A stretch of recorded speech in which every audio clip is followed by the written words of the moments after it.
নমস্কার বন্ধুরা, সবাই নিশ্চয়ই ভালো আছো। তোমরা ভজরি মান্না কিচেনে তোমাদের সবাইকে স্বাগত। আজকে চলে এলাম একটা দই চিংড়ি বা ভাপা চিংড়ির রেসিপি নিয়ে। দেখো, দই দিয়ে কি করে পোস্ত দিয়ে, সর্ষে দিয়ে, কাঁচা লঙ্কা, শুকনো লঙ্কা দিয়ে আমি একটা অনবদ্য স্বাদের চিংড়ি মাছের রেসিপি করলাম। চলো তোমাদের সঙ্গে শেয়ার করি, আর কি কি উপকরণ দিয়ে করলাম সেটাও দেখে নিই। দই দিয়ে চিংড়ি মাছ বানাবার জন্য দেখো, আমি প্রথমে এখানে প্রায় 400 মতো চিংড়ি মাছকে মাঝারি সাইজে একটু নুন হলুদ মাখিয়ে রেখেছি। আর আমি দই ব্যবহার করব। এখানে আমি কালো আর সাদা সর্ষে নিয়েছি, আর পোস্ত, কাঁচা লঙ্কা এগুলো নিয়েছি। আর নিয়েছি পেঁয়াজ ডুমো ডুমো কেটে, আদা কুচি, রসুন কুচি। এই সমস্ত পেঁয়াজ, আদা, রসুন, সর্ষে, পোস্ত, দই সব আমি মিক্সিং গ্রাইন্ডারে দিয়ে খুব ভালো করে পিষে নিচ্ছি। চলো আমরা চলে যাই পরবর্তী পর্যায়ে। এইবার আমি একটা মিক্সিং জার নিয়ে নিয়েছি। তার মধ্যে আমি পেঁয়াজ, আদা, রসুন এগুলোকে দিয়ে দিচ্ছি। আর দিয়ে দিচ্ছি দই আর সর্ষে, পোস্ত, কাঁচা লঙ্কা সব দিয়ে দিলাম। এবার আমি এটা মিক্সিতে গ্রাইন্ড করে নিচ্ছি। এইবার আমি গ্যাসের ওপরে একটা কড়াই বসিয়ে দিয়েছি, আর তাতে দিয়ে দিচ্ছি একটু সর্ষের তেল। সর্ষের তেলটা একটু ভালো করে গরম হবে।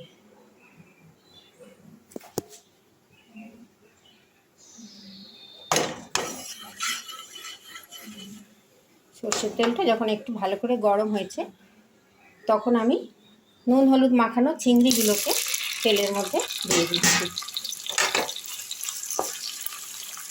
চিংড়িগুলো আমি হালকা ফ্রাই করব, খুব বেশি ফ্রাই করব না।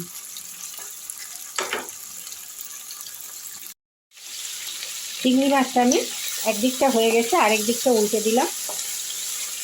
আর বেশি আমি এগুলোকে ভাজবো না। এবার আমি এটাকে তুলে নিচ্ছি, কেন এই দই চিংড়িতে একটু ভাপা ভাপা ভাবটা থাকে, তো তার জন্য বেশি ভাজলে মাছের মধ্যে গ্রেভি, মশলা এগুলো ঢোকে না।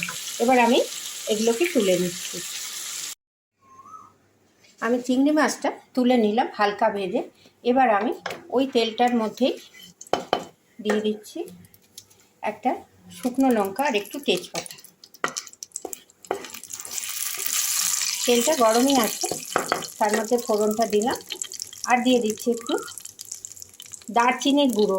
এই দারচিনির গুঁড়োটা তোমরা চিংড়ি মাছের যে কোনো রান্নায় দিও।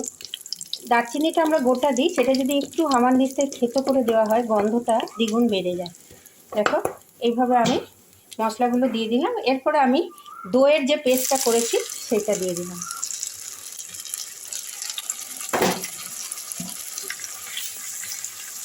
দই, পোস্ত, সর্ষে, পেঁয়াজ, আদা, রসুন, লঙ্কা এই সব দিয়ে আমি যে পেস্টটা করেছি সেটাকে আমি দিয়ে দিলাম একটু কষার জন্য, ফোড়নের ওপর দিয়ে দিলাম। এইভাবে দই চিংড়ি বা ভাপা চিংড়ি তোমরা গরম ভাত দিয়ে খেও, খুব ভালো লাগে। দেখো, একটু মশলাটা কষা হোক। আমার দইয়ের পেস্টটা, যেটা আমি মশলা করে রেখেছিলাম, সেটা ফুটে উঠেছে। এরপর আমি এর মধ্যে একটু দিয়ে দিচ্ছি অল্প একটু হলুদ দিচ্ছি, খুব সামান্য। এটা না একটু দই চিংড়ি বা ভাপা চিংড়ি, এটা না একটু সাদা সাদা দেখতে হয়। একটু নুন দিয়ে দিলাম, একটুখানি ধনের গুঁড়ো দিয়ে দিলাম। খুব ভালো করে মিশিয়ে নিচ্ছি উপকরণগুলো। আর দিয়ে দিচ্ছি একটুখানি কাশ্মীরি মির্চ, আর অল্প একটু নুন চিনির ব্যালেন্সের জন্য হালকা করে একটু চিনি দিয়ে দিলাম। একটু মিষ্টি মিষ্টি হলে খেতে খারাপ হয় না। দেখো, এগুলোকেও আমি মশলার সঙ্গে, দইয়ের উপকরণের সঙ্গে মিশিয়ে নিচ্ছি। এটা যতক্ষণ না নাড়বো, যদি না নাড়া হয় তলায় বসে যায়। চিংড়ি মাছ তো আমরা অনেকভাবে খাই, এইভাবে একবার দই দিয়ে করে দেখো, খুব সুন্দর খেতে হয়। দেখো, আমার মোটামুটি সমস্ত মশলা দেওয়া হয়েছে। এবার আমি একটু কস্তুরি মেথি দিয়ে দিলাম। কস্তুরি মেথি কিন্তু চিংড়ি মাছের রান্নায় দিও, এটা স্কিপ করো না, কারণ কস্তুরি মেথি একটা স্বাদটাকে চিংড়ি মাছের দ্বিগুণ বাড়িয়ে দেয়। দেখো এইভাবে আমার দইয়ের মশলাগুলো ভালো করে ফুটে উঠেছে। দেখো আমার দইয়ের উপকরণগুলো সমস্ত ফুটে উঠেছে। এই পর্যায়ে আমি হালকা করে ভেজে রাখা চিংড়িটা অ্যাড করে দিলাম, কেন চিংড়িটা একটু সেদ্ধ হবে দইয়ের মশলার মধ্যে। আর এই পর্যায়ে আমি একটু ঢাকা দিয়ে দিচ্ছি যাতে চিংড়ি মাছটা একটু নরম হয়ে যায়। দেখে নিই মাছটা কীরকম হলো। বাহ, দেখো একদম গায়ে গায়ে হয়ে গেছে। পুরো রেসিপি দইয়ের মধ্যে যে উপকরণ ছিল, দেখো এই পর্যায়ে একদম শেষ পর্যায়ে চলে এসেছি। এখন আমি নামিয়ে নেব। তার আগে আমি একটু কাঁচা লঙ্কা দিয়ে দিচ্ছি, একটু চেরা কাঁচা লঙ্কা দিয়ে দিলাম, ঝাল ঝাল হবে। আর একটু ঘি ব্যবহার করলাম, ঠিক নামানোর আগে এটা দিতে হবে। দেখো ঘিটাকে আমি মিশিয়ে নিলাম, আর ওপর থেকে একটু গরম মশলার গুঁড়ো ছড়িয়ে দিলাম। ব্যাস তৈরি হয়ে গেল আমার দই চিংড়ি বা ভাপা চিংড়ি। আমি ঢাকা দিয়ে দিয়ে ভাপেই এটা করলাম। দেখো একদম গায়ে মাখা হয়ে গেছে। এটা একটা অনবদ্য রান্না, তোমরা চিংড়ি মাছ এইভাবে একবার করে দেখো। দেখো এবার আমি এটা স্ট্যান্ডিং টাইম 5 মিনিট রেখে গ্যাস থেকে একটা বাটিতে কড়াই থেকে ঢেলে নিচ্ছি। ঠিক এই টেক্সচারটা থাকবে, এই সময় আমাদের গ্যাসটা অফ করে দিতে হবে আর ঢেলে নিতে হবে। আমি গ্যাসের ফ্লেমটা অফ করে দিলাম। এবার আমি স্ট্যান্ডিং টাইম 5 মিনিট এটা রেখে এরপরে আমি এটা ঢেলে নিচ্ছি। যে কোনো রান্না তোমরা রান্না করার পর যদি টাইম থাকে অন্তত 5 মিনিট কড়াইতে রেখে তারপরে সেটা ঢেলো, তাহলে খুব সুন্দরভাবে মশলার সঙ্গে সমস্ত উপকরণ মিশে যায়। দেখো এবার আমি এটা ঢেলে নিচ্ছি। আমি ঢেলে নেওয়ার আগে একটা জিনিস ভুলে গেছিলাম, একটু কাঁচা তেল, সর্ষের তেল তোমরা ওপর থেকে দিয়ে দিও, তাহলে এটা স্বাদটা আরও দ্বিগুণ হয়ে যায়।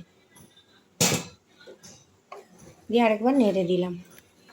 এইবার তোমরা এটা গরম ভাত দিয়ে খেয়ে দেখো, মুখে লেগে থাকবে। এবার আমি এটাকে ঢেলে নিচ্ছি। দেখো আমি চিংড়ি মাছ দই দিয়ে করেছি, দই চিংড়িটা আমি একটা প্লেটে ঢেলে নিলাম। খুব সুন্দর একটা গন্ধ আসছে। এইভাবে তোমরা দই দিয়ে চিংড়ি মাছ ভাপা করে খেয়ে দেখো, গরম ভাত দিয়ে খুব ভালো লাগবে। যদি আমার এই রান্নাটা তোমাদের ভালো লাগে, অনেক লাইক, শেয়ার, কমেন্ট করো, সাবস্ক্রাইব করে বেল আইকন প্রেস করো, যাতে আমার সব ভিডিও তোমরা দেখতে পাও। তোমাদের ভালোবাসায় আমি অনেকটা দূর এগোতে পেরেছি। এইভাবেই তোমরা আমার পাশে থেকো। যারা আমার পুরনো বন্ধু তাদের জানাই অনেক শুভেচ্ছা ও ভালোবাসা। যারা আমার নতুন বন্ধু তাদেরকে আমার চ্যানেলটা সাবস্ক্রাইব করার অনুরোধ রইল। সবাই খুব ভালো থেকো, সুস্থ থেকো। ধন্যবাদ।